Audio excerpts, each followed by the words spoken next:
So, what was going through your mind after we just did all that? Like, seriously, dude. Well, like, what part? Like, just the threeing down was dope. But, like, jumping over that box, whatever you want to call it, that was mind blowing. Everybody went crazy. Well, at first, I kind of, like, looked at it. I'm like, yo, I saw James. Shout out to James. He's a Sydney rider. I like him. He's, like, I saw him do it, like, when I was, like, racing. And I was, like, 14, maybe grade 7 when I watched him do it. He started doing it, and I'm like, that's dank, and I want to get it. And I looked, and I don't see a lot of guys doing that, so I was like, yo, I want to stamp a name on this. So I just kind of was like, all phones aside, just kind of threw my phone aside, and I just didn't have music in. I was like trying to get that mindset where I could at least like somewhat picture me landing it. And I was like, okay, well, I'll just do a quick couple run-ups. And I was like, okay, well, this is feeling fine. Like, I just kind of hop over to the other side. And I looked at it, and I'm like, yo, what's there to be afraid of? And someone said, I don't remember, like, I don't know who it was, because I was so in the main set that I couldn't tell who was talking. So when I looked, and I hear, yo, like, if he cases on it, it's gonna hurt. And I was like, okay. So I just hop a little more to the other side, and I hop, and I was like, oh shit. And I just kind of like didn't realize what was happening at the moment. And I was like, okay, well, I just kind of threw it on my foot and just kind of pivoted my body to like where the grass was, and I just kind of let my body kind of float around. And then I was like, and I look at Jack, and Jack looks at me, he's like, oh dude, you got it, like you just have it. And I'm like, I was like, oh. And then like I like look at it again, and I'm like, yo, like this has to be the ending clip. Like this is the video I want the ending clip in. So is this the edit you've been waiting for basically since you got your bike in the beginning of the year? Well, your new bike, I should say. Well, I didn't like the orange one for one reason. It was too long. So with the shorter one, I just feel more comfortable on it. Makes sense.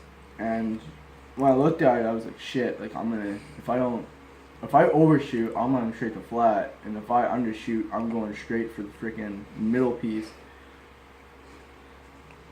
And I just remember hopping, and as soon as I hopped, I was like, kind of like stiff. I was going to try and do like a bar tweak or something. I just like hop, and I just closed my eyes, just like a click, like just a quick blank. And then I land, and then I'm just like, holy shit. And then I didn't know what to do. I didn't know what to do. I didn't know if I was supposed to keep going, do like another line. I didn't know what to do. I just kind of dropped the bike, and I just became speechless. And then I think when I became speechless, I wasn't really forcing it, but like I just felt so pumped, and just the bloodline was just flowing through my body. And I couldn't feel, like I could feel my hands, but I can't feel anything else in my body. It was just like, I could feel the heart pumping, and I'm like, that was the ending clip. That's the clip I want at the end of the video. That's going to be the banger. And another thing is, when I hopped, and I just kind of closed my eyes, and then just kind of stuffed it out, as soon as I felt my two tires hit, I knew I was fine. I knew I was going to roll away. I was going to go and do some other thing. But what I didn't know in that time was between me hopping over top of it, landing, and dropping my bike, and then going for like a 5-second run straight for the quarter, and hopped on top of the quarter. And I remember Tom was like, hey, you're not Spider-Man. And that I don't know, I just felt so pumped. And I just went, and I was like, yo, I'm like, my heart is beating, I'm like starting to get a heart attack. I should probably lay down. And I just laid down, and I was like, yo, that was a good clip. Like, I want that in the video. And before that clip, there's another one where I did the 3 down the bank. A horseshoe. No, it was at the bottom of it. Like, Oh, yeah. I don't know. We couldn't. None of us at the top could decide what it was. Yeah. So I hopped down that, and the first time I just kind of like was like, oh, I can maybe do it. So I just kind of like threw my body and just kind of let my bike do its own little thing. And then I think a couple of the boys were like, yeah, you got it. And I was like, oh, this is kind of weird. So I just like, I have one broken earbud where like you'll kind of like cut in and out. I threw both those fucking babies in and just like try to fix the cord, but not for really fidget with it. But I was like, whatever. And I'm like, yo, this is it. Can't hear anyone's voice. I just throw it. And as soon as I threw the ball, like as soon as I threw my head and threw all my weight into it, my leg got like stuck in between my seat and the frame. I just kind of like jammed it out of there, but that's kind of why my foot like didn't really come off in time. And then after that, there was another one where I just kind of like threw my body, and I was like, oh, like I'm gonna run like perfectly 90 degrees. And I'm like, that's it. Like this is the one I want. And then I did it again, and then it took me 3 tries. I got in 3 tries, 3'd. And that's the first time I've ever done it, and I was just stoked. Where do you think this will get you in life? Like, with this clip, do you think you're gonna get far? I don't know. That's up to the people that think I'm good. I can't say that I want to become that person that everyone looks like up to, because I never felt that kind of thing before. But at the same time, it would be cool to some little 4-year-olds like, yo, I know you. You're the one that rides in Sydney. You're the one that's really good. I've seen your video on YouTube. You inspire me to ride type dealio. Yeah, and there might be some really big fans out there, and may not be. I don't know. Haters gonna hate, likers gonna like. But I don't know. I honestly don't know where I'm gonna go after this. I may not even go back to the skate park for a couple days. Well, I know at the beginning when we started filming this edit, you said to me that you wanted to do semi-pro. You didn't want this to be amateur. You didn't want this to be beginner. You wanted this to be something that would be remembered. Something that would mean something. Have you achieved your goals? Yeah, definitely. I just remember when I first started biking, it was racing, and I wasn't very good at it. I pushed myself to the limits, and I came in 3rd one time, and I was just speechless. But now, looking back, I just wish that I can never take back that day that I went to this, I was going to the box lacrosse I was doing, that was practically I did for 6 years. And I was always looking at the park. I always looked at, there's this racing track right by my house. And I looked at it every single time I went to the box. It was an hour bike ride. It would take me an hour to get there because I wasn't very fast. It took me an hour. And every time I got there, I would look at the racetrack, and there was this girl and 2 other guys. They were practicing. No gate, just gate down. They were just kind of doing the warm ups or whatever. And I was watching them one day, and I remember I wasn't allowed in. It was all gated off. It kind of bummed me out. But I was like, yo, this actually could be this could be it. And I had this blue bike, and I can't remember the name of it. I just think it was can't remember the name of the frame. It's a blue bike, all blue. I still have it to this day. It's kind of taken apart though. But anyways, I rode this blue bike for I think a month to make sure I was going to do it. And my mom paid for the year, the year, and I was hooked ever since. And so I was hooked ever since. I started biking a lot. I was having so much fun. And then one day, I think I was grade 7. I was okay, I'm gonna go to the skate park. So I brought my little race bike, gray, red line, race bike to the skate park. And first thing I ever did while on that bike was a hop over the pyramid to front tire hitting hitting the down ramp, and I was like, whoa, I could take this somewhere.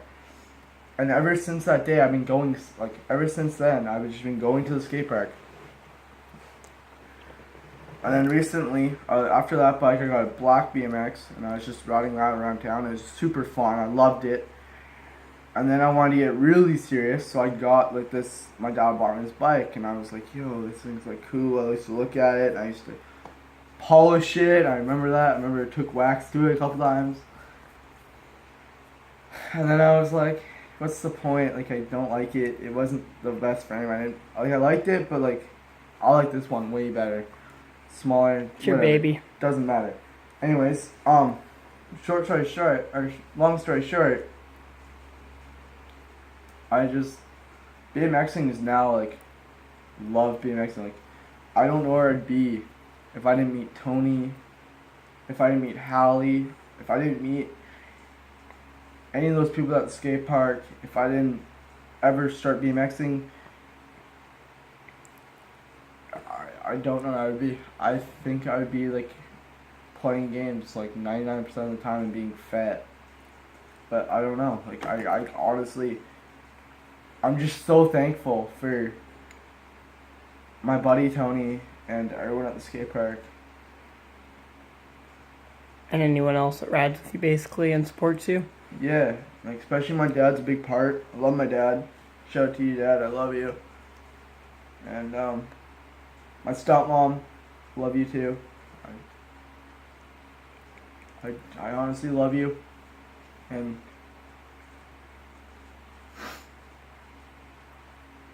yeah. And shout out to Mom, because my real mom, because without her, I'd probably be alive right now.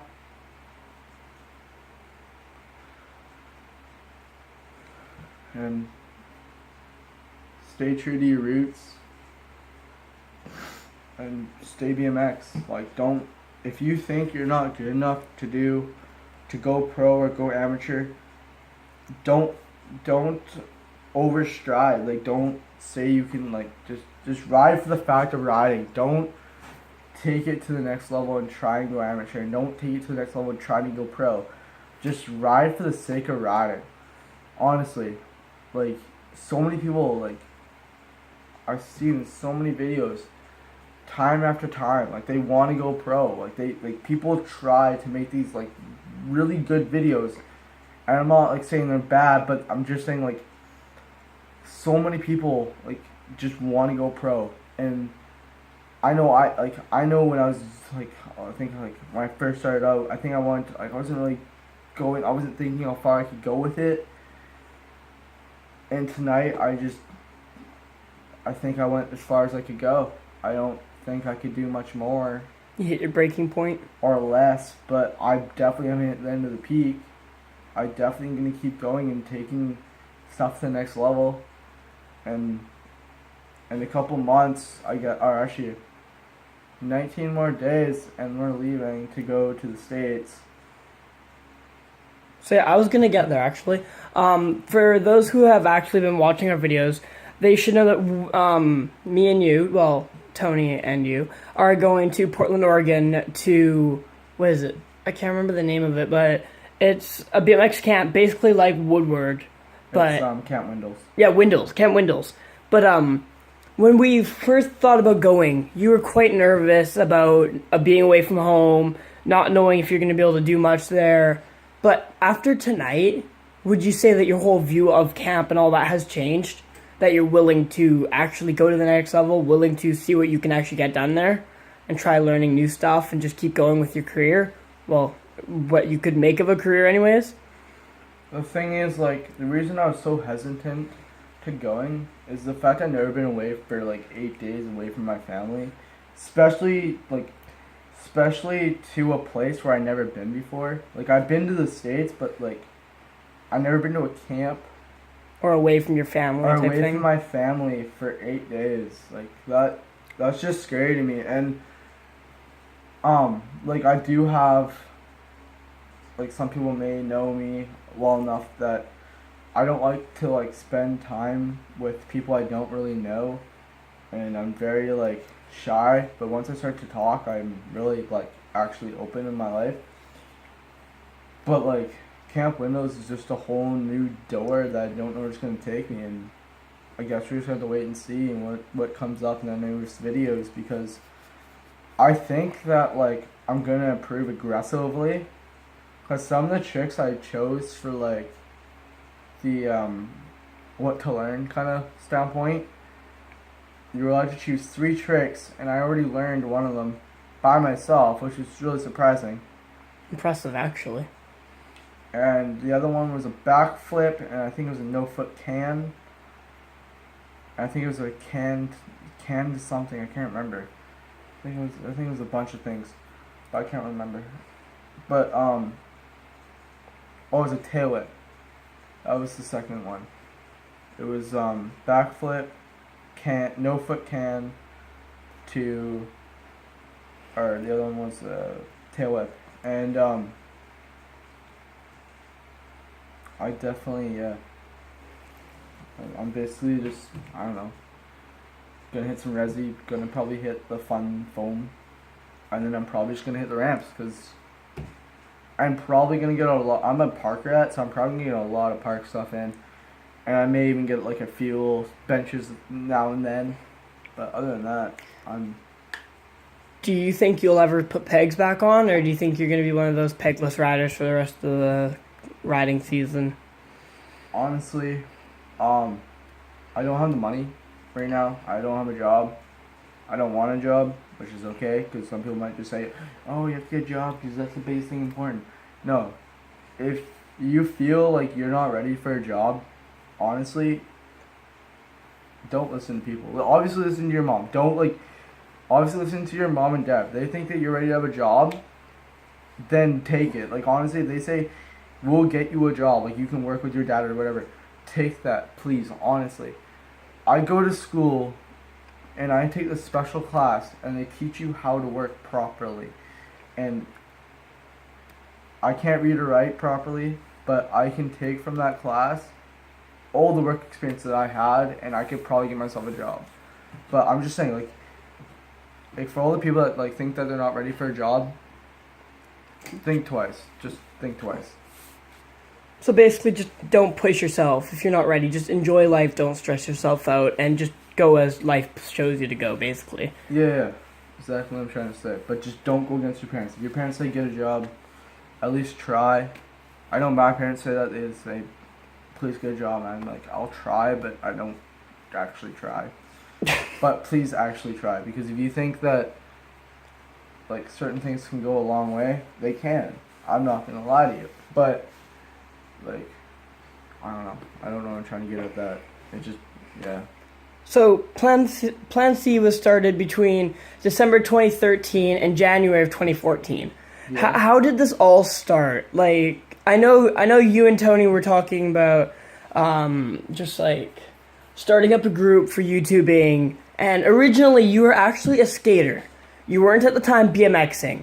So just explain a little of how it went from being just a weird channel to being this actually getting somewhere channel where our views have been growing. Yes, we've had some hate, but we've really been boosting up. We've been getting amazing videos. Tony started vlogging for us, and our views are just going insane to the point where if we hit 100 subscribers, we can actually start getting somewhere on YouTube too. Like, even just looking at the BMX charts, sometimes our name will show up. Any input on that? Because I know a lot of people are still wondering, a lot of people give hate about the name just because they don't understand what it's from. They think we're copying Plan B. Okay, so what happened was like a couple years back, I was doing a lot of dirt, and I got my buddy Josiah. I think his name, was it Josiah? I can't remember. I'm sorry dude, I can't remember your name. I think it was Josiah though. But anyways, so one day I met him at the dirt track. I was like, yo, I want to get some I was like into BMXing at the time. I was like jamming out. I was watching videos every single day about dirt. I was having so much fun. And then a couple months went by, and me and him started hanging out more and more, and I started getting a little more. I think my first clip was like the shittiest clip you could think of.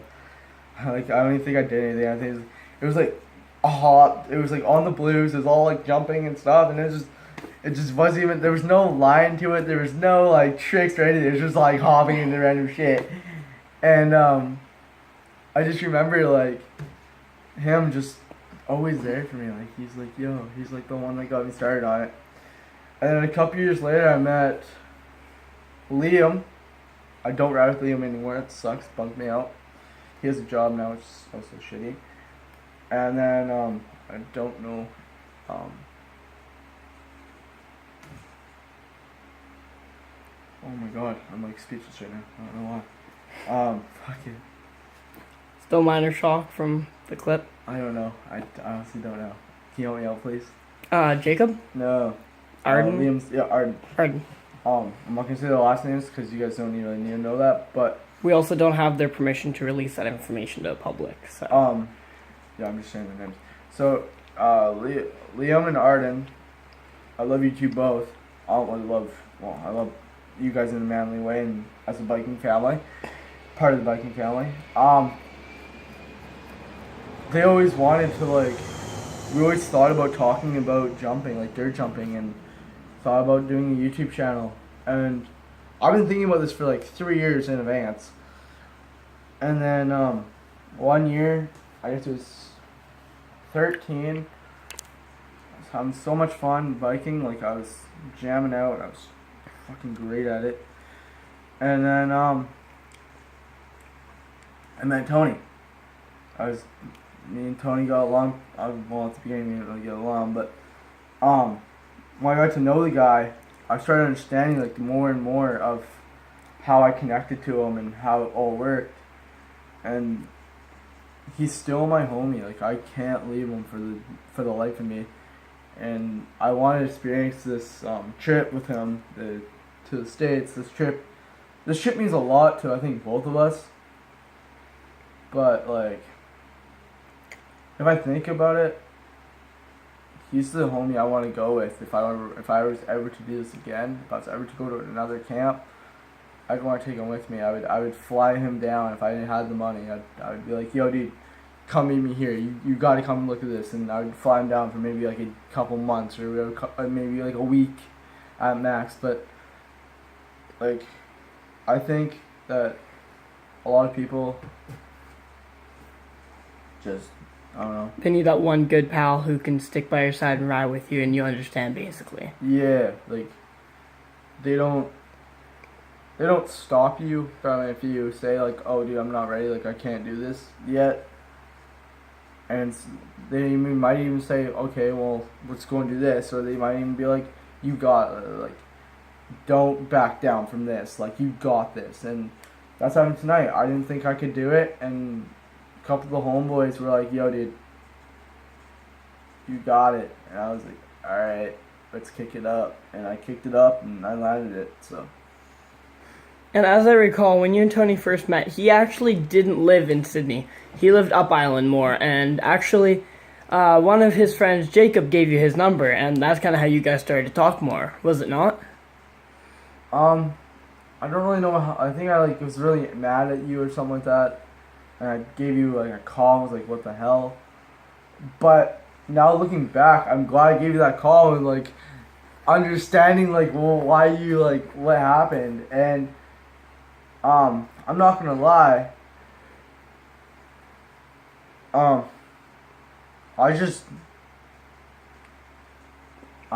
don't know, thought you were cool. Thought Jacob was cool at one time. Still somewhat is. Chill when he wants to be. Yeah. No, I don't know, I just love to ride, and that's what Tony was into at the time, and I'm like, alright, we're two friends that are just gonna ride together, like, whatever. I didn't think it was gonna last this long, but it did, and I'm thankful for it. And before Tony moved down, I remember I went to my old school. I was looking at the sky. I don't know why I went there. I was looking at the sky, and I saw a shooting star, and I made a wish on it. I said, I wish Tony would come and live with me in Victoria. And then like a couple months went by or whatever, maybe a year. I don't know. I think I said that in like, I actually said that this year, and he did come down. He's like, "Yo, dude, I'm staying the night. Like, I'm staying the rest of my life here." And as soon as I heard that it was freaking mouth, I was like, "Yes." As I recall, he moved down about mid-December, right before Christmas of 2015. Yeah. And you guys were close. You guys act like brothers. You guys argue like brothers. You guys basically treat each other like brothers. You guys will argue like assholes to each other's, and then we'll be like completely tight again. Yeah, it's just, I don't know. I have a very like, I'd be like coming home from school. And I'd be so tired from school because like, I'm actually not trying. I'm supposed to be doing like really good. I'm supposed to be getting like almost straight A's. And I put so much pressure on myself, the fact that I'm like trying to do good in woodshop metalwork, and I'm in all like the trades programs. And I think I just came from school one day and I was just really upset, the fact that like I was just really putting myself down. Didn't think I could go anywhere or whatever. I don't even know what I was thinking that day. And I got a call from Tony, and he's like, "Yo, dude, you coming to Sydney?" And I was like, "Dude, I'm freaking tired. Like, I can't come." And I just remember you saying, like, "Dude, don't do this to me. Like, come on." And I was like, "Dude, I'm like dead tired." And he didn't stop. I just snapped all of a sudden. I just started yelling. And he's like, "All right, well, that's into that." And he just hung up the phone and didn't talk for a little time. And then I'm like, "Dude, I'm sorry for yelling at you, but I was tired and I was done." And he knows now, like, if I'm tired and I don't want to ride, don't push it. Just let it be. And another thing is, when I started working too, is like I remember working for my brother's dad, and I just remember I was so tired after working with him. He made me work my bones off. I was working rain, shine, and I was working till 8 o'clock, 9 o'clock at night, and I was pooped after that. But yeah, I didn't talk to him throughout the entire job. I didn't talk to anyone really. I just was focusing on my job. That was the biggest meanings to me. And now I'm glad I kind of got some money, but I kind of spent it at the same time. I still have $200 in my bank account, but that's to the trip. But other than that, that's it. Yeah. Anything else you want to know? I think that wraps it up. Thanks for spending this time with us today. And yeah, we look forward to posting more videos with you. Hopefully try to get some vlogs out with you in it, webisodes, and hopefully another dope edit or two coming out this summer. Yeah, definitely. Definitely. But it'd be great if you guys would if we do call outs. I know that's kind of like we'll give you day notice. But it'd be great if we did call outs one day and actually made it legitimately call outs and not just random. I don't even know what the hell happened. We were just trying to figure it out ourselves. But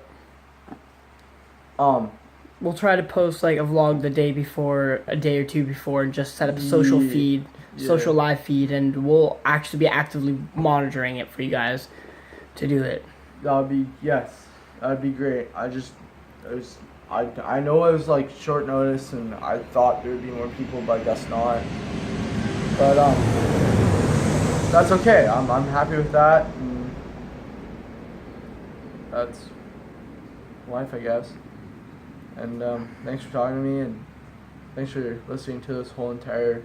I hope you guys enjoyed the video, and hope you guys do well in school, and just go where your life takes you and do your dreams. Don't stress yourself over things, and you'll eventually land. Like, if you think about it,